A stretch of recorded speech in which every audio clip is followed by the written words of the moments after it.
নমস্কার, astrology solution চ্যানেলে সকলকে স্বাগত। আশা করি ঈশ্বরের কৃপায় সকলেই ভালো আছেন। আমি অ্যাস্ট্রোলজার উত্তম। আজ আমরা আলোচনা করব মেষ লগ্নজাত ব্যক্তিদের নবমভাবে যদি মঙ্গল অবস্থান করে সেক্ষেত্রে তারা কি ধরনের শুভ বা অশুভ ফল পেতে পারেন এবং এই অশুভ ফলগুলো আপনারা ঘরোয়াভাবে সহজে কিভাবে প্রতিকার করতে পারবেন, এই বিষয়গুলো নিয়ে আজ আমরা আলোচনা করব। আজ আমরা আলোচনা করব মেষ লগ্নের, এরপরে 12টি রাশির কোন লগ্নজাত ব্যক্তির কোন ভাবে এই 9টি গ্রহের মধ্যে কোন গ্রহ অবস্থান করলে কিরূপ শুভ বা অশুভ ফল পেতে পারেন, পরপর সেই বিষয়গুলো নিয়ে আমরা আলোচনা করব। তবে এইসব বিষয়গুলো নিয়ে পরপর আমরা আলোচনা করব। অতএব যারা চ্যানেলে নতুন তারা অবশ্যই চ্যানেলটি সাবস্ক্রাইব করে বেল আইকনটি প্রেস করে রাখবেন এবং যারা ফেসবুক থেকে দেখছেন তারা অবশ্যই চ্যানেলটি লাইক, ফলো ও শেয়ার করে অপরকে দেখার সুযোগ করে দেবেন। তবে আজকের আলোচনা শুরু করা যাক। আজকের আলোচনার বিষয় জন্মছকে মেষ লগ্নজাত ব্যক্তিদের নবমভাবে মঙ্গল অবস্থান করলে তারা কিরূপ শুভ বা অশুভ ফল পেতে পারেন এবং সেগুলো কিভাবে আপনারা প্রতিকার করবেন। এখানে দেখুন, আপনারা একটা রাশিচক্র দেখতে পাচ্ছেন। এই রাশিচক্রে আমি প্রথমে বলেছি মেষ রাশিকে আমরা লগ্ন ধরবো, অর্থাৎ মেষ লগ্নজাত ব্যক্তি, অর্থাৎ মেষ লগ্নজাত ব্যক্তি হলে মেষ রাশি হবে তার প্রথম স্থান, দ্বিতীয় স্থান বৃষ, এইভাবে তৃতীয়, চতুর্থ, পঞ্চম, ষষ্ঠ, অষ্টম, সপ্তম, অষ্টম, নবম, দশম, একাদশ এবং দ্বাদশ, এই হচ্ছে 12টি রাশি। এখানে মেষ লগ্নজাত ব্যক্তিদের নবম স্থান হচ্ছে ধনু রাশি, যার অধিপতি হচ্ছে বৃহস্পতি। এইখানে যদি মঙ্গল অবস্থান করে,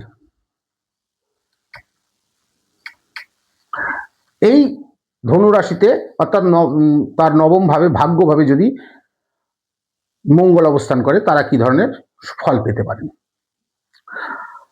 দেখুন, এই নবম ভাব, নবম স্থান, জন্মছকের নবম স্থানকে আমরা ভাগ্য ভাব বলে থাকি, ভাগ্যস্থানও বলে থাকি।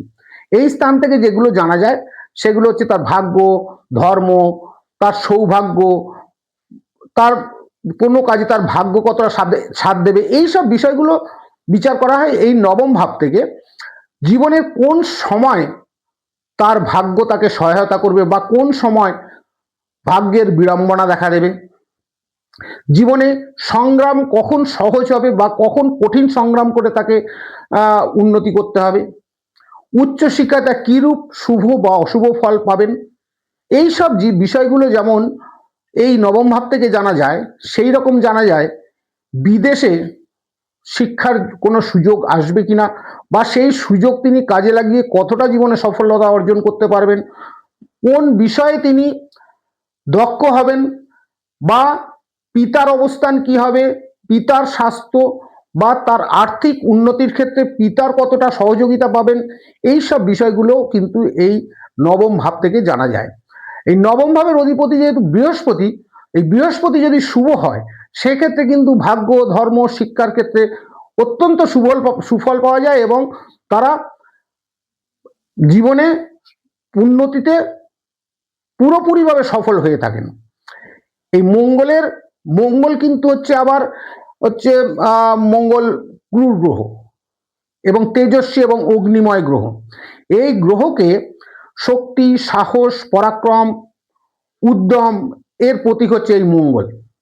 এই মঙ্গল যদি শুভ হয় সেক্ষেত্রে তার বাড়ি, গাড়ি, স্থাবর সম্পত্তি লাভ করতে পারেন তিনি। সরকারি চাকরি, পুলিশ বা সেনা বিভাগের চাকরিতে তিনি সুযোগ পেয়ে থাকেন। তিনি হন অত্যন্ত সাহসী এবং পরোপকারী। নেতৃত্ব দেওয়ার ক্ষমতা তার মধ্যে অনেক বেশি থাকে এবং তিনি সকলের সম্মান পেয়ে থাকেন সমাজে এবং কর্মক্ষেত্রে, সব জায়গায় তিনি একটা সম্মানীয় ব্যক্তি হিসেবে পরিচিতি লাভ করতে পারেন। কিন্তু যদি অশুভ হয় সেক্ষেত্রে তিনি হন অত্যন্ত রাগী এবং তার অ্যাটিটিউড, তার মানে সবসময় তিনি একটা আক্রমণাত্মক মনোভাব তার মধ্যে থেকে থাকে। দুর্ঘটনা এবং রক্তপাতের সম্ভাবনা থাকে, মামলা মোকদ্দমা জড়িয়ে পড়ার সম্ভাবনা থাকে, সেটা জমি সংক্রান্ত হোক, অন্যান্য যে কোনো বিষয়ে হোক, সে মামলা মোকদ্দমায় জড়িয়ে পড়ে তার ক্ষতি হওয়ার সম্ভাবনা থেকে থাকে, মামলা মোকদ্দমার একটা প্রবণতা তার মধ্যে থেকে থাকে। এখন আমরা জানবো যে এই মঙ্গল কখন শুভ ফল দেবে আর কখন বা অশুভ ফল দেবে। কখন শুভ ফল দেবে? মঙ্গল যদি নিজ রাশিতে, নিজ রাশি কোথায়? এটা হচ্ছে মঙ্গলের নিজ রাশি, মেষ রাশি এবং বৃশ্চিক রাশি।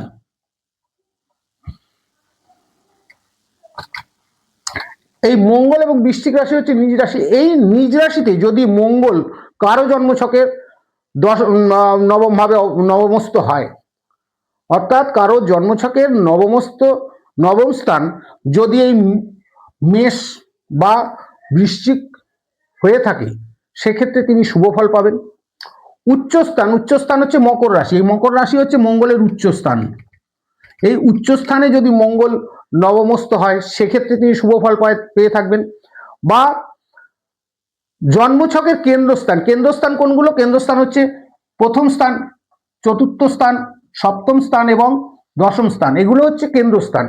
এই কেন্দ্রস্থানে যদি মঙ্গল নবমস্ত হয়ে থাকে, এছাড়াও যদি ত্রিকোণ স্থান কোনগুলো? হচ্ছে প্রথম স্থান, পঞ্চম স্থান এবং নবম স্থান, এগুলো হচ্ছে ত্রিকোণ স্থান। এই ত্রিকোণ স্থানেও যদি মঙ্গল নবমস্ত হয়, সেক্ষেত্রে শুভ ফল পেয়ে থাকবেন। বা এই মঙ্গল যদি শুভ গ্রহ, অর্থাৎ শুভ গ্রহ কি? বুধ, চন্দ্র, শুভচন্দ্র বা শুক্র, বৃহস্পতি, এদের সঙ্গে যুক্ত হয়ে নবম ভাবে অবস্থান করে বা এদের দৃষ্টিও যদি নবম ভাবের উপরে থাকে, সেক্ষেত্রেও কিন্তু মঙ্গল অত্যন্ত শুভ ফল দিয়ে থাকে। আর কখন অশুভ ফল দেয়? নিচ রাশিতে। মঙ্গল যদি নিচ রাশিতে নবমস্ত হয়। নিচ রাশি কি? মঙ্গলের নিচ রাশি হচ্ছে কর্কট। এটা হচ্ছে মঙ্গলের নিচ রাশি। এই নিচ রাশিতে যদি মঙ্গল নবমস্ত হয় বা অশুভ স্থান জন্মছকের হচ্ছে ষষ্ঠ স্থান, অষ্টম স্থান বা এই দ্বাদশ স্থান। এই ষষ্ঠ, অষ্টম বা দ্বাদশ স্থানে যদি মঙ্গল অষ্টমস্ত হয়, সেক্ষেত্রে অশুভ ফল দিয়ে থাকে। বা কারো যদি মাঙ্গলিক দোষ থাকে, অর্থাৎ মঙ্গল যদি প্রথম, চতুর্থ, সপ্তম, অষ্টম বা দ্বাদশ স্থানে অবস্থান করে, তখন বলা হয় মাঙ্গলিক দোষ। এই মাঙ্গলিক স্থানে যদি মঙ্গল অবস্থান করে বা মঙ্গল যদি শনি, রাহু, কেতু এদের সঙ্গে যুক্ত হয়ে নবম ভাবে অবস্থান করে বা এদের দৃষ্টিও যদি এই নবম ভাবের উপরে থাকে, সেক্ষেত্রেও কিন্তু মঙ্গল অশুভ ফল দিয়ে থাকে। এই অশুভ ফলগুলো হচ্ছে, দেখবেন যদি এই মঙ্গল অশুভ ফল দিয়ে থাকে, কোনো কাজ তার ভাগ্য সহায়তা করে না। যে কাজ ধরবেন, দেখবেন কাজটা হয়তো সম্পূর্ণ হয়ে আসছে, হতেও দেখবেন সেটা বন্ধ হয়ে গেল বা সে অসফল হয়ে গেল। এই ধরনের একটা অসুবিধা দেখা দেয়। এছাড়া পিতার সঙ্গে প্রায় মনোমালিন্য, মতবিরোধ এবং পিতার সহিত একটা দূরত্ব তৈরি হওয়ার সম্ভাবনা থাকে। শিক্ষার ক্ষেত্রে তার মনোসংযোগের অভাব হয়ে থাকে। শিক্ষার ক্ষেত্রে বিভিন্ন রকম বাধা বিঘ্ন এসে থাকে। নিজের মতকেই তারা সবসময় প্রাধান্য দিয়ে থাকে। তিনি যেটা বলবেন সেটা সকলকে মানতে হবে, তিনি কারো কথা মানবেন না। অর্থাৎ তিনি নিজেকেই প্রাধান্য দিয়ে থাকবেন এই সবসময়।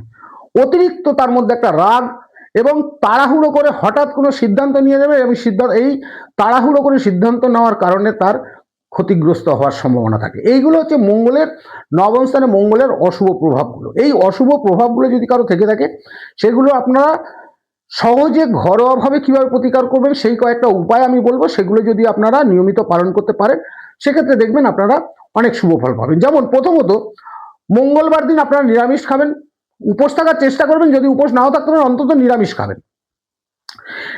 মঙ্গলবার দিন আপনারা হনুমান চল্লিশা পাঠ করুন।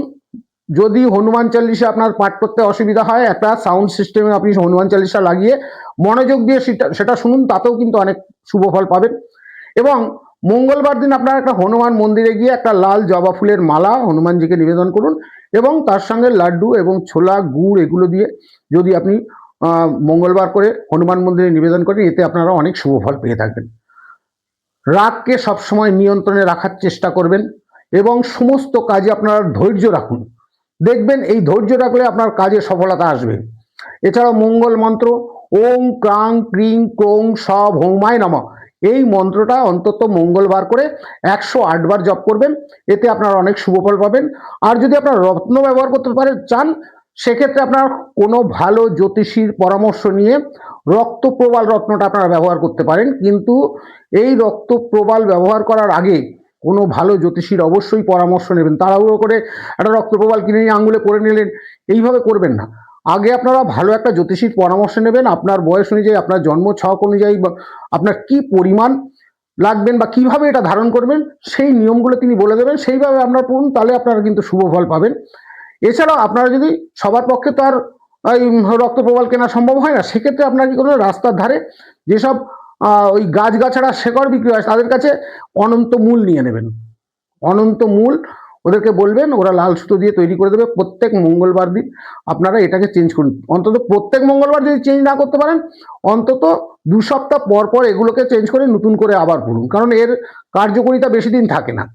এটা যদি, এগুলো যদি আপনারা করেন, অবশ্যই আপনারা এর থেকে অনেক শুভ ফল পেয়ে থাকবেন। আর কিছু আপনারা নিয়ম মেনে চলুন, যেমন রাগকে সবসময় নিয়ন্ত্রণে রাখার চেষ্টা করুন, অযথা রাগারাগি করবেন না, তাড়াহুড়ো করে কোনো সিদ্ধান্ত নেবেন না, ঘরে অপ্রয়োজনীয় লোহার জিনিস বা ভাঙা জিনিসপত্র সেগুলো আপনার ঘরে রাখবেন না, ঘর থেকে সেগুলো সরিয়ে দিন।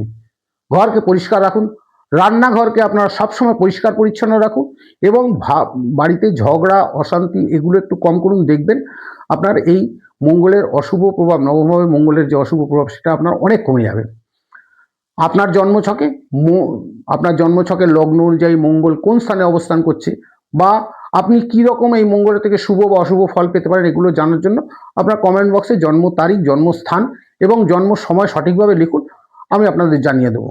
আর যারা কুষ্টি, ঠিকুজি বা যে কোনো রকম সমস্যার সমাধানের জন্য ডেসক্রিপশন বক্সে আমার হোয়াটসঅ্যাপ নাম্বার দেওয়া থাকবে, হোয়াটসঅ্যাপ নাম্বারে আপনারা যোগাযোগ করতে পারেন।